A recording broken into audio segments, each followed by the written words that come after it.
पता नहीं कौन हमें मोमबत्तियां सिखा गया है पकड़ने के लिए, नहीं तो हमारे ही समाज में, हमारे ही देश में, हमारी ही संस्कृति में ऐसा है कि महाभारत हुआ है, लंका दहन हुआ है, ऐसा हुआ है। लेकिन अभी ये क्या हो रहा है? कुछ नहीं। और हुआ भी तो कितनी बेरहमी से हुआ, उनके साथ रेप हुआ कि गैंग रेप हुआ ये तो पता नहीं चल रहा है। लेकिन अभी बस एक ही इंसान को फ्रंट पे लाया जा रहा है, बाकी सब कहाँ हैं? उस इंसान को देखिए, उस सेमिनार हॉल में क्या क्या करता है। उस सेमिनार हॉल में कुर्सियाँ रहती हैं, टूटने फूटने की आवाज़ें भी पता चल रही है कि टूटा है फूटा है ऐसा कुछ। मतलब चेयर पे बैठी हुई थी मोमिता, वहाँ पे गई थी, बैठी थी, उनके सारा काम ख़त्म हो चुका था, नाइट ड्यूटी भी थी, ओवर टाइम शायद था उनका, और ख़त्म हो चुका था पूरा मामला। तो अब मतलब धीरे धीरे खुल के सामने आ रहा और सीबीआई जांच करेगी तो ये तो देखा जाएगा आगे की बात क्या होती है। लेकिन अभी प्रेजेंट टाइम में ये बात हमें नहीं समझ में आ रही है। अगर आप लोगों को समझ में आई होगी तो कमेंट करके ज़रूर हमें भी बताना प्लीज़। आप लोगों से ये रिक्वेस्ट ज़रूर है कि उस सेमिनार हॉल में पहले तो कुर्सियाँ वगैरह जो भी था वो, मतलब जो पुलिसकर्मी तो नहीं कहा जाएगा, मतलब उनके लिए वो काम करता था बंदा, लेकिन काम करता था ठीक है। वो कोलकाता पुलिस करके भी टी शर्ट वगैरह शायद पहनता था, कैप भी पहनता था, केपी करके कोलकाता पुलिस ऐसे वैसे करके पहनता था। पहनने से नहीं ना कोलकाता पुलिस बन जाता, लेकिन फिर भी ऐसा था कि वो ठीक है, वो बाहर गया अंदर गया, सारी बातें पता चल रही है ठीक। उनके साथ कोई नहीं था और पता कैसे कैसे चल रहा, आँख से भी खून, नाक से भी खून, मुंह से भी खून निकल रहा है। और कहना तो नहीं चाहिए, मतलब वजाइना से भी है, मतलब बहुत शर्म कहा जाए कि दुख की बात कहा जाए, ऐसे दर्दगी के साथ उनका हुआ कि मत पूछिए। बता बोलते हुए भी ऐसी बातें बोलते हुए शर्म लग रही है। उनके साथ क्या क्या, जब तक हाथ की फिंगर की अंगुली टूटी हुई है उनके, मतलब रिपोर्ट में आ रहा है। आप लोगों ने तो बहुत सारी ऐसी मतलब जानकारी मतलब पता भी अभी चल रहा है, लेकिन पूरा खुल के कोई नहीं। अगर एक इंसान उनका किया है तो क्या एक ही इंसान करके मतलब चला गया, तो क्या वो एक अकेले इंसान से नहीं लड़ पाए?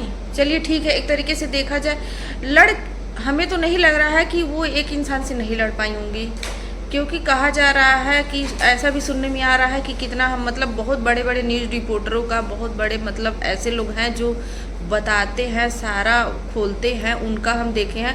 वो लोग, उन लोगों ने कहा है कि जो उनका रेप किया है, अकेला जो बंदा है, केपी पुलिस करके लिख के अपने टी शर्ट वगैरह पे चलता है, पुलिस वालों के लिए काम करता है, ऐसा वो शराब के नशे में था।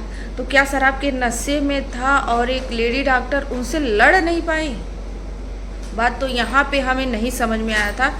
तो हम कितना न्यूज़ देखे हैं कि हमको यहाँ पे ये बात फंस रही है कि क्या वो लेडी डॉक्टर जो होश में है और ये बंदा जो शराब के नशे में है, शराब के नशे में होने के बाद तो पता नहीं, ये नहीं हमें अभी पता है कि ताकत ज़्यादा आती है कि नहीं, लेकिन ये पता है कि लोग बेहोशी होशी हालत में आ जाते हैं, ऐसा उनको होश नहीं रहता। चलो ठीक है, तो उसके पास इतना ताकत रहा होगा कि वो लेडी डॉक्टर इतना नहीं कर पाए।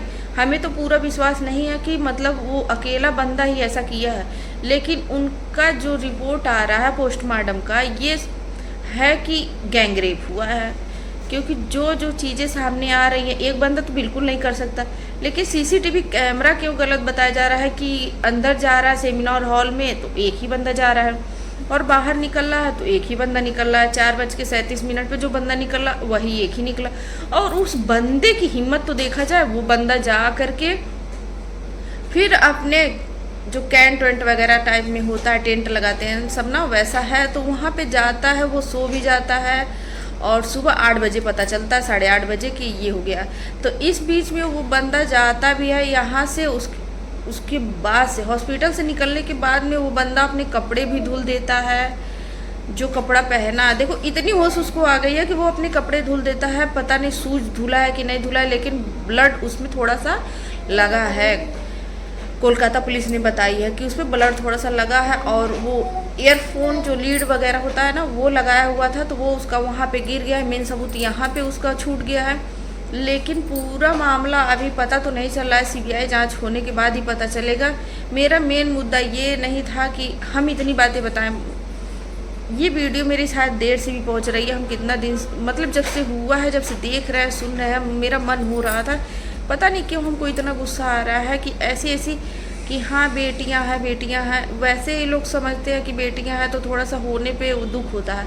तो अभी थोड़ा सा जागरूक लोग हो गए थे कि नहीं बेटी पढ़ेंगी, आगे बढ़ेंगी, सबके साथ कंधे से कंधा मिलाकर चलेंगे। लेकिन यहाँ पे कंधे से कंधा मिला के चलने वाली बात ही अलग हो गई है कि अब वो कंधा से कंधा मिलाएंगी कैसे, हमें तो कुछ समझ में नहीं आ रहा है। मेरे भी पास बेटी है, मैं तो किसी के ऊपर भरोसा नहीं करती हूँ। अभी तो छोटी भी है और आगे चल के भी मैं किसी पे भरोसा नहीं कर पाऊँगी इस तरीके से मामले जब सामने आ रहे हैं तो। और हाँ, ये वीडियो लंबी हो जाएगी, शायद हम कल फिर से एक वीडियो और डालेंगे। और जाते जाते हम यही कहेंगे कि ये कैंडल लाइट वगैरह ये मत कीजिए। उसी कैंडल से उन दरिंदों को क्यों ना जला दिया जाए जो ऐसी हरकतें करते हैं। सारा मामला ही साफ हो जाएगा। कभी ऐसा मामला हमारे बीच आएगा ही नहीं सुनने के लिए। कैंडल लाइट लेके मत खड़े हो। जो भी विरोध कर रहे हैं, जस्टिस के लिए कर रहे हैं, वो कैंडल लेके मत खड़े होइए, ठीक है। उसी कैंडल से आप उन्हें जला दीजिए, सारा मामला साफ हो जाएगा। कब तक हम लोग जस्टिस के लिए घूमेंगे, एक के बाद एक, कभी नाबालिग है तो कभी बालिग है, तो कभी कुछ है तो कभी कुछ है। लेकिन ये केसेस ख़त्म हो नहीं रही है। किसी किसी का तो पता चल जा रहा है, किसी किसी का तो ऐसा होता है कि हमारे आए दिन होता है, हमारे देश में हर जगह पे होता है, लेकिन हमें कहीं कहीं तो पता ही नहीं चलता है। अगर मौत हो गई तब तो चलो पता चल जाता, अगर वो इंसान जिंदा है, वो लड़की जिंदा है, यंग हो या बालिग हो या नाबालिग हो, दोनों में हम कह सकते हैं, अगर जिंदा है तब तो कोई जस्टिस नहीं हो रही है। वहाँ पे किसी का कोई मामला नहीं सामने आ रहा है। तो थैंक यू। इस वीडियो को हम यहीं पे बंद करेंगे। आप लोगों ने फुल वॉच किया होगा तो थैंक यू, क्योंकि आने वाली वीडियो में फिर से हम एक और वीडियो बनाएंगे और जो भी गलती हुई होगी इसके लिए क्षमा चाहते हैं आप लोगों से। और हाँ, आप लोग जहाँ भी रहें सेफ रहें। Bye bye.